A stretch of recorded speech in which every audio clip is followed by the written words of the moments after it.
about Ty. It's not about Ty. But what's wonderful, Ty gave us a wonderful segue to our first 2-minute speaker. She puts the hallowed in Halloween. She puts the class in classy. She's the hostess with the mostest. And she's excited to share 2 minutes about Winter Park Toastmasters with you, her Winter Park Toastmaster family. Please put your hands together for Lynda Miller.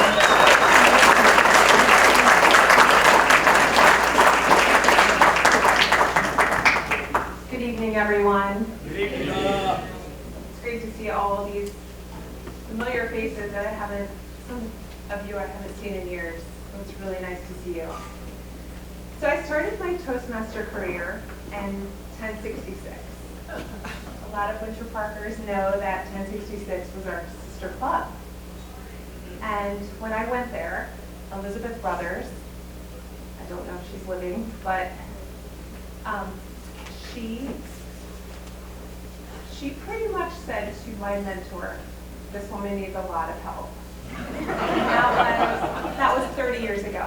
So Toastmasters climbing the clubs from 1066, closing, which I felt just so upset over 1066 closing. That was my heart. But then everybody said, well, wait, there's another club. It's the Brother Club. It's Winter Park Toastmasters. And that is like a locker room. There are guys there, and they would not let you in. And it was so intimidating. It was intimidating to visit. It was intimidating to see the speakers because they were top-notch. Not that we weren't, but it was a different match. It was different to see somebody like Blake and his element, and he is just an incredible speaker. There's so many in this room, and so many that I aspire to be. So for me, moving to Winter Park Toastmasters was growth. And I'm very, very thankful that I did it because it has gotten me out of my comfort zone, being with 1066, my family. So I'm grateful to have been welcomed in this family, the brotherhood, the locker room. So thank you, everyone, and happy 60th.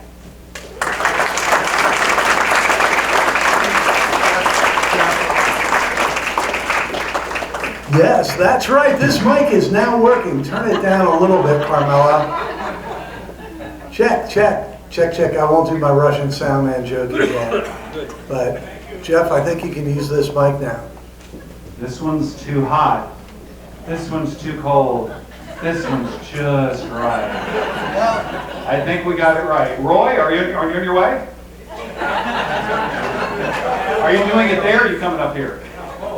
All right, here we go. It's the 60th, Roy. Go for it. Go for it, Pepper. All right, Toastmasters and guests. Yeah, our second speaker, Roy Sheaer, joined Winter Park Toastmasters in 1981 at the age of 40. Higher math makes 42 years as a Winter Park Toastmaster. The title of his icebreaker speech was 40 years old and scared to death. He's still scared to death, but for different reasons.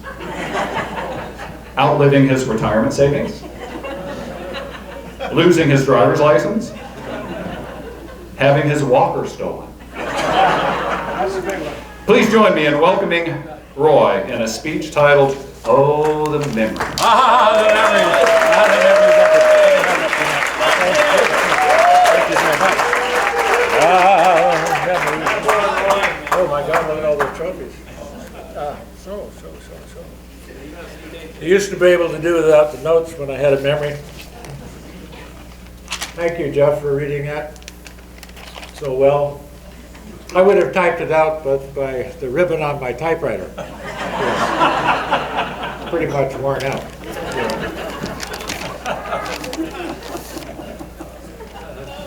Well, you all look so well.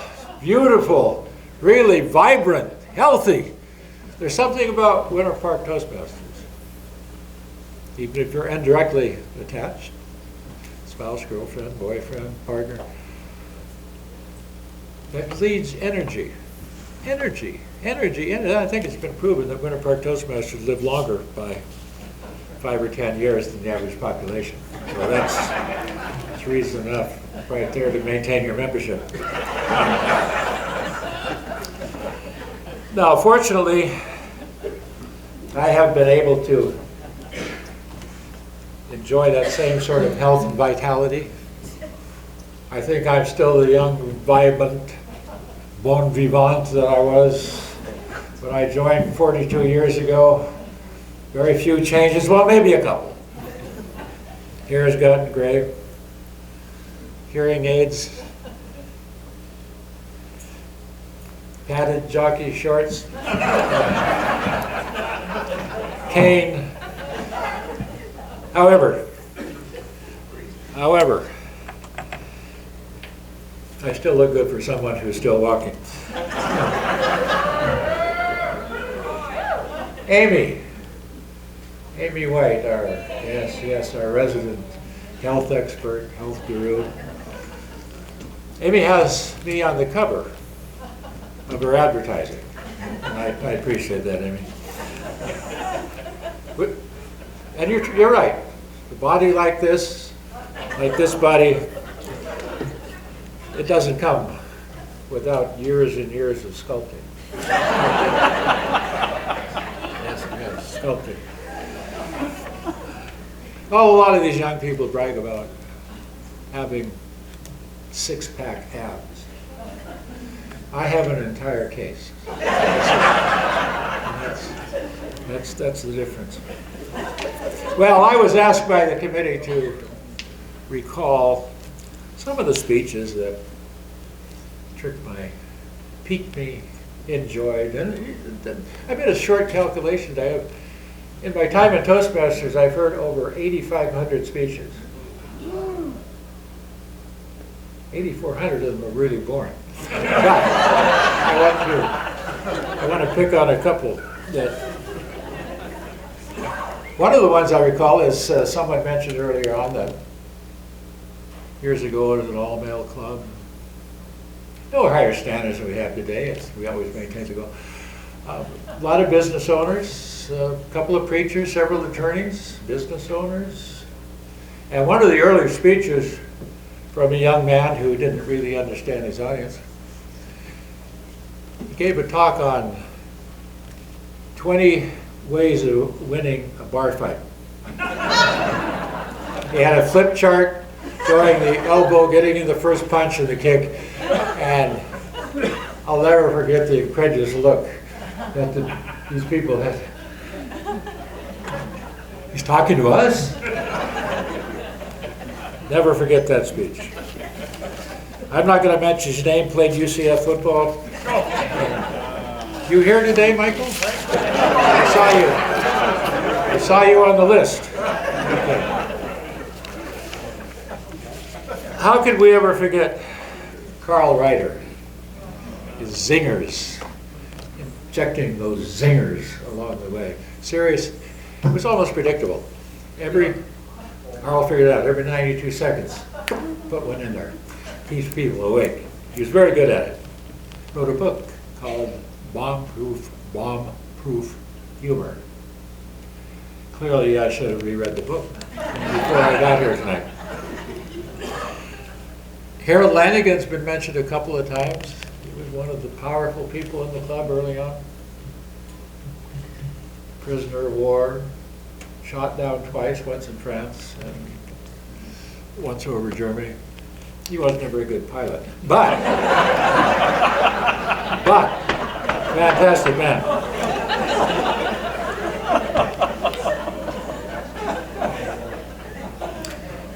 So the first or second meeting I was in Winter Park Toastmasters, Harold came up to me and introduced himself, and he said, I understand you just came here from Germany, which was true. And so we talked a bit, and I said, Harold, have you ever been to Germany? He said modestly, yes. I was a prisoner of war in Germany, and they marched us during the winter from Ingolstadt to Augsburg. I said, God, Harold, that's over 200 miles. Yeah, yeah. Remember every step of the way. Gordy Allen is legendary in this club as well. Yes, sir. Yes, sir. Yeah. Legendary. Gordy expressed, I think it was the last anniversary meeting, that he was so nervous when he gave his icebreaker. He had 2 t-shirts on. And he sweat through the t-shirts. He had a red tie, a white shirt. By the end of his talk, it looked like somebody had shot him. And yet, he went on to become a national public speaker. And he attributes it all to Toastmasters. Very successful. Chris Miles comes to mind. Yes, there he is. Chris told us in a speech this marvelous story about being an actor, or wanting to be an actor, at Oxford. And in his first performance, Shakespeare, I think, he walked across the stage, and what he missed was the supporting cord that was holding up the tree. There were 3 people in the tree. And he tripped over the cord, and 3 people hit the floor. They were no longer in the tree. So I think that was his last acting. Jeff Rufinow gave one of the funniest speeches I've ever seen in my life. Could have been a runner-up. It was a speech about how to go to bed and get a good night's sleep. I put people to sleep before speaking, but he was demonstrating marvelous in bed, and then he started throwing his clothes out, and just marvelous. Many of you remember Ron Clymer. How y'all doing? Ron had such energy, verbosity. I'm not even sure that's a word. And so strong with the audience. But you knew he was never prepared. He just walked in after saying, "How y'all doing?" He had no idea what he was going to say next. But he was always entertaining. And invariably, his evaluator would say, "Ron, that was so good, so strong. Why don't you organize just a little bit, Ron? Just a little bit.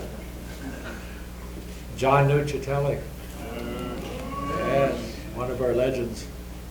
John was Sergeant of Arms for 14, 15, 16 years? 16 years. Wow.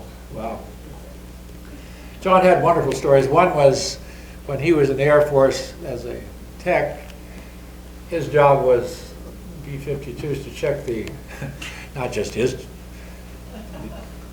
bombs, hydrogen bomb. And because they were so bored out there, they knew there were 10 different steps to go through to release the bomb. They figured out 9 of them, and then they had this genius come along who figured out the 10th. And John said, "Are you timing? Okay. John,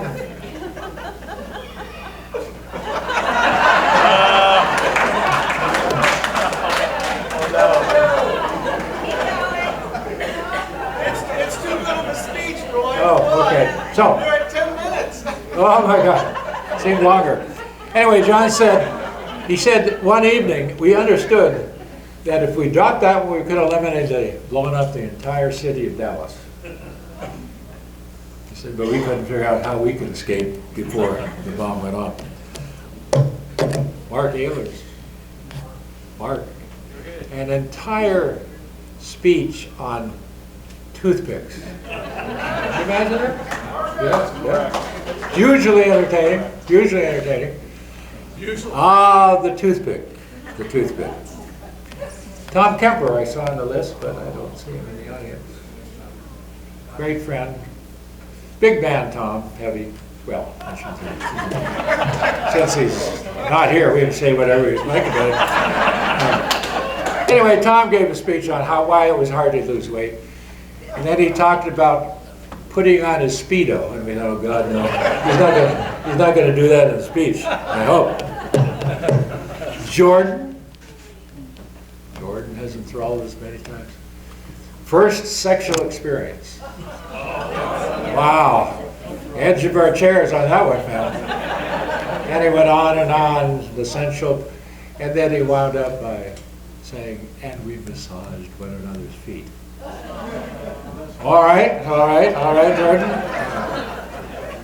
It's good to see Sanjeev again. Sanjeev? Very good to see. Sanjeev gave us some memorable talk. The one I particularly liked was Sanjeev's father was visiting from, what town? Anyway, somewhere in India. And didn't speak any English. They were a little concerned when they sent him back because he was going to be on his own. So they had it very carefully timed. Sanjeev here, giving him information, uncle on the other side, and away he goes. Sanjeev calls for the appropriate time when he should have landed. And he said, you have father? I said, no. He says, I didn't know he'd come over yet.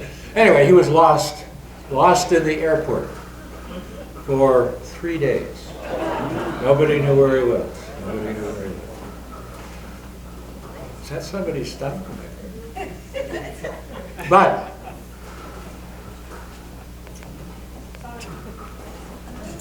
later on. Anyway, so he does finally show up 3 days later. And they were relieved, of course, and they said, oh, Dad, how was it? I mean, you were sleeping in the airport? America's a wonderful place. Free place to sit. They have all these things around. You get food, you just walk in and pick it up. And I had many lovely times. It's that time. Time's up. 13 minutes. That's okay. I was just warming up. Just warming up. Okay, well, I understand when the hook is coming. I'll get in. Anyway. You kidding about the time? No? 7 minutes. All right, 7 minutes. Wonderful club. We all agree. It's a wonderful experience being a member of Winter Park Toastmasters. Learning the fun way. There are no experts. We just help one another. Matter of fact, experts don't often last very long. Anyway, I want to salute the club. It's been a great deal to me. I know it's been a great deal to you. Let's all prepare ourselves now for the 75th anniversary. Uh-oh. Maybe we better move that up a little bit. Well, my time is clearly up and over, so thank you very much. Have a good evening.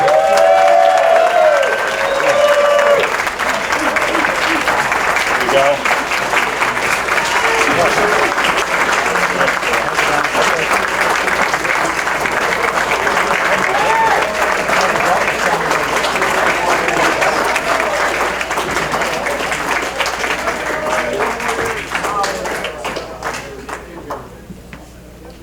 Thank you so much, Roy. I think we could have saved time if we didn't hear about your body, the undergarments, but that's a bonus. That's a bonus for us, and one we won't soon forget, no matter how hard we try. Thank you for that, Roy. Is Bonnie Patterson here? Bonnie did not make it. And as Roy said, when somebody doesn't make it, it means we get to talk about them. I'm not going to talk for 2 minutes about Bonnie. I'm going to move quickly to introduce our next speaker, Blake Smith. But I do want to say something about Bonnie, if everybody could take their seats.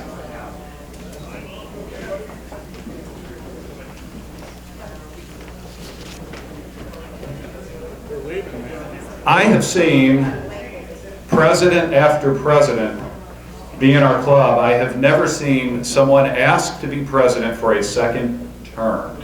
Is anybody, can you imagine? Yes. Not just one term, 2 terms. Bonnie Patterson said, I want to do this a second time. Now typically what happens, the life cycle of a president, after being president, in Winter Park Toastmasters is very short. It's measured in days or weeks. They typically leave.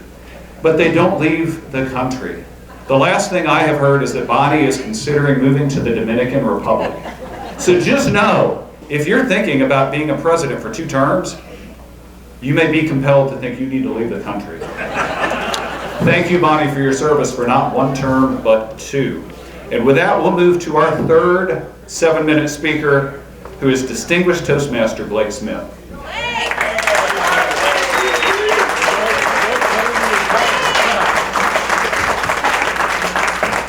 Blake joined our club in July of 1989, and to save you doing the math, that was over 34 years ago. Blake is a past district officer, and he has held every position in our club except treasurer, which shows good judgment by the club if you ask me. Please join me in welcoming Distinguished Toastmaster Blake Smith with his presentation tonight entitled, I Love This Bar.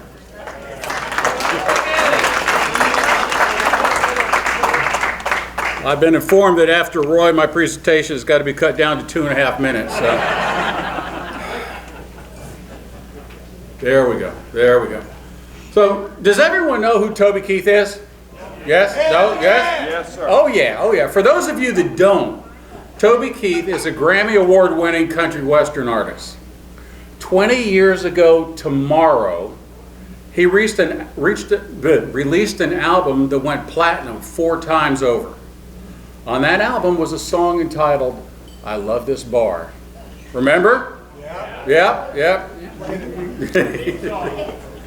It was a song that told of regulars that made his favorite bar special. There were winners, there were losers, chain smokers and boozers.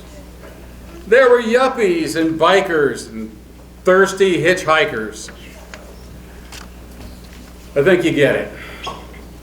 It made me think about my favorite club, our 60-year-old club. How do you make it 60 years? Well, it takes volunteers with skills. It takes a goal-oriented team. It takes a team that looks forward to waking up with the roosters every Friday morning. You know, morons.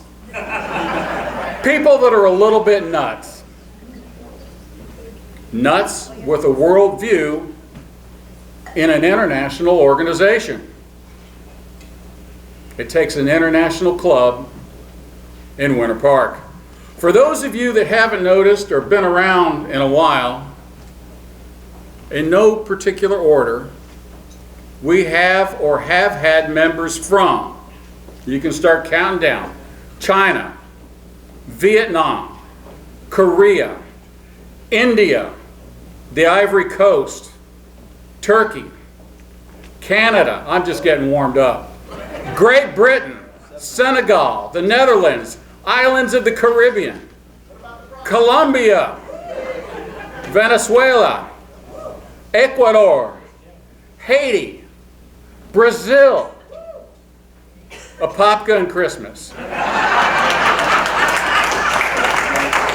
Yeah. And the island up north, the Bronx. On a side note, one of my favorite memories is when Colombian Benjamin Urrutia became an American citizen.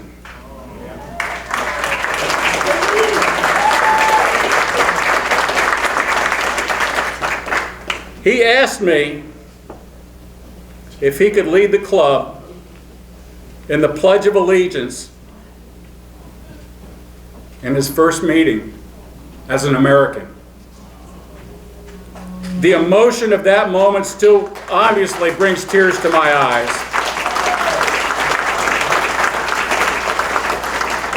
It was fantastic.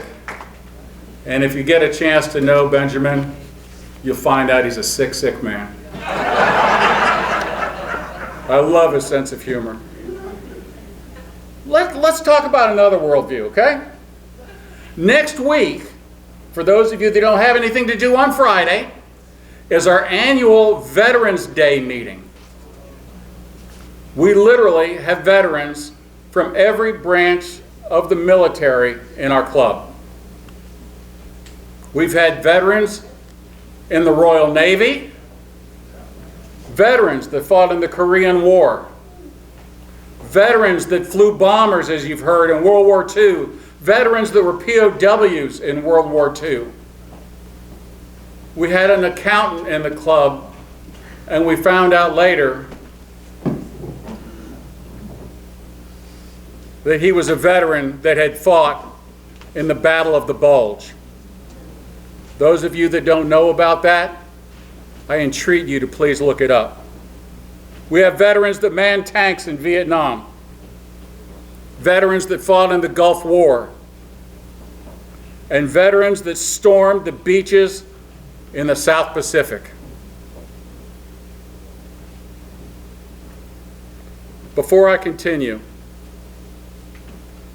if you are a veteran, please stand so we can show you our respect.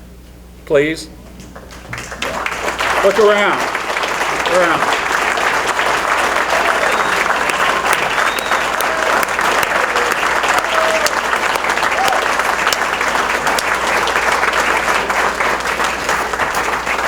The freedom that we have to meet on a weekly basis and speak our minds was guaranteed by those people you saw standing up.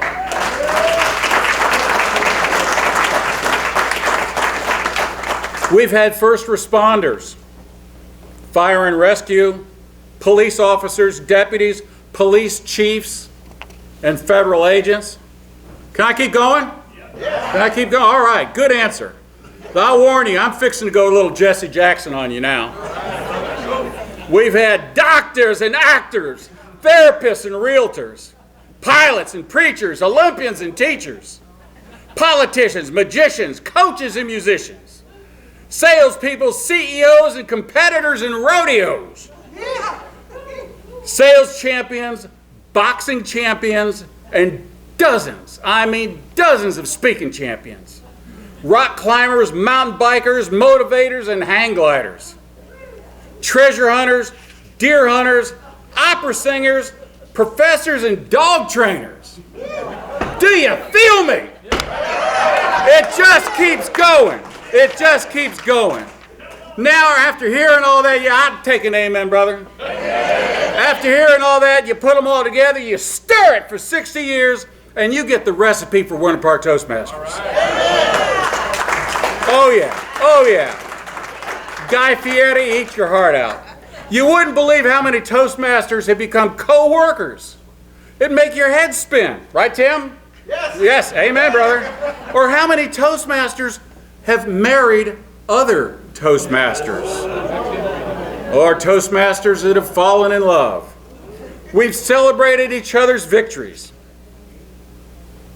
How about when you give a speech and a brother or sister Toastmaster comes up to you afterwards and says that speech changed my life? Find that one in Pathways. And there are the hard times when Toastmasters prop you up. Some of you know I'm going through a bit of a rough patch right now with a family member. The love I've been shown by Winter Park is humbling. The kind words, the hugs, the prayers, the texts.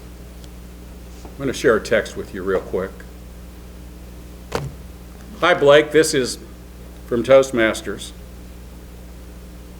I was just thinking about you, and I wanted to tell you that I hope your day is filled with silver linings and needed self-care. I'm sending love and support your way. That's from a Toastmaster that wasn't even born when I joined this club. You think that doesn't hit me hard? I'm but one Toastmaster in a club with 80 members. 80 members with 80 different stories. The strongest club in the state of Florida. Boys and girls, I am not blowing smoke. There is no one to compare to this club. Every year they ask us to split our club because we've got so many members. Every year we give them the same answer. Depends on who the president is. Sometimes we tell them to go pound sand.